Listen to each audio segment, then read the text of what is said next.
Hello,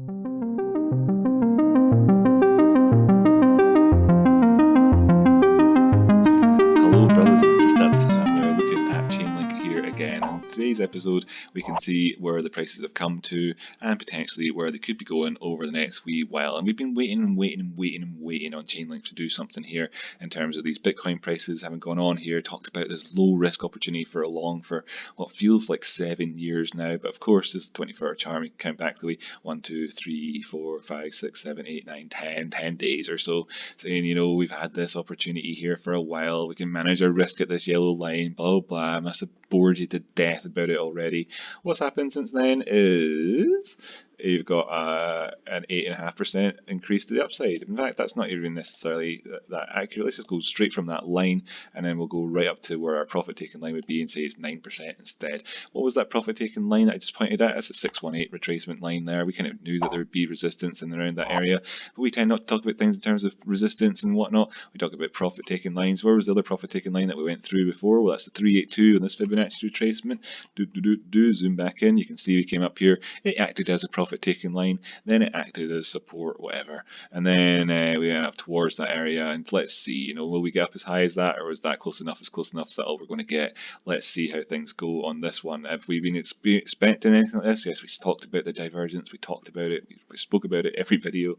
Do I need to repeat myself? No. What's happening right now is follow through from that. Let's see how things pan out. Thanks very much for tuning into all of that sort of jazz over the last week, liking and subscribing and being able to take advantage of all this sort of stuff. Now, do we have anything to be worried?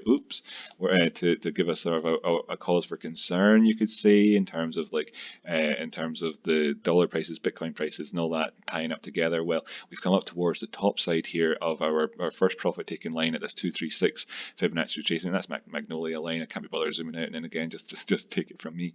And then we've got another. Actually, that's a 786, isn't it? Have I just got that wrong? No, it's the 236. I did zoom out.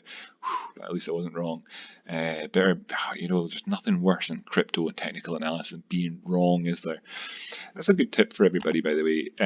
Here's a tip for you. The two most important tips are: one is develop your own trading strategy. Okay, if you develop your own trading strategy and you can rely on yourself and you can make improvements and iterate through your own life, getting better all the time, then you'll become your own best friend, and that's brilliant.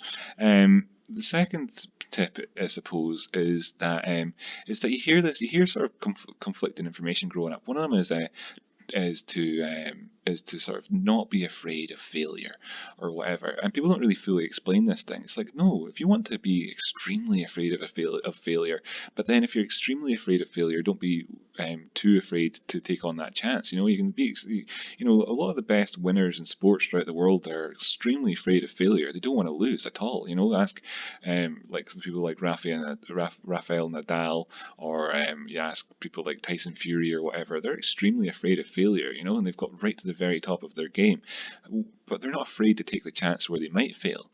Or you can think of it the other way around and say, don't be afraid of failure, but don't be afraid of failure and just fucking fail, just fail all the time, fail left, right, and center. So it depends on what sort of mode of thinking that you've got on that, but just think that whole thing through, have really strong opinions, hold them weakly. Don't be afraid of failure if it means that you're going to avoid failing. It's like anything, or be extremely afraid of failure and put yourself in situations where you might fail an awful lot, and then you'll be sort of sensitive to it in that. Anyway, back to the charting, and you've got the 236 over here, and we came up and we touched off that, in the last couple of days we've been there a couple of times. We've come back down since. Is that a surprise to anybody on the channel? No, it's not.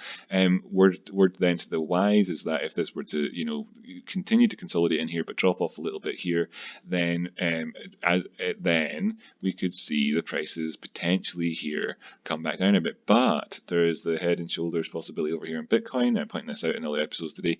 There's a possibility of head and shoulders in here in Bitcoin, by the way. This would be a shoulder, this would be a head, and this would be a shoulder. If that turns out to transpire and goes down the way, maybe you might actually see Link doing well. You might see it doing badly. You might see it doing well over in the Bitcoin pair and badly in the dollar pair. We'll have to take a look at the dynamics for how that all pans out. This is essentially where we are right now. Same information from all the previous videos still applies. We're not broken out of this area yet, and of course, you know, we spoke about, we know these things are called profit taking lines, all right? So we've kind of done that. So that's everything that needs to be spoken about. Yeah, thanks so much for like, subscribe, all that stuff. Make these videos every day. So share them with a friend if you've got one that you think would like it, and all this sort of jazz. And I'll catch you in the next episode. Thank you so much to everybody who likes, subscribes. And by the way, all you out there are my favouriteest people in the world. See you next time.